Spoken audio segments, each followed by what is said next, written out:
How to remove Google search bar on Android home screen.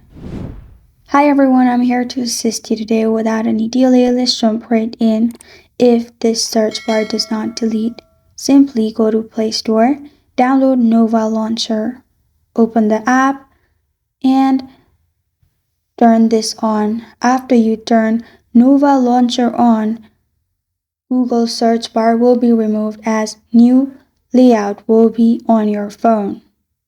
If this does not work, open Settings. Go to Apps and Notifications on Settings, and then click on See All Apps. After you've clicked on See All Apps, search for Google. Click on Google and then click on Disable at the top.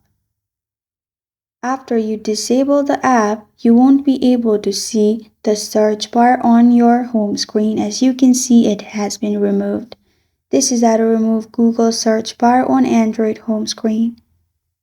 Thank you for joining me today. If this video helps you out, please leave a like and subscribe for more. Got a question or want to suggest the topic? Comment below. Thank you for watching.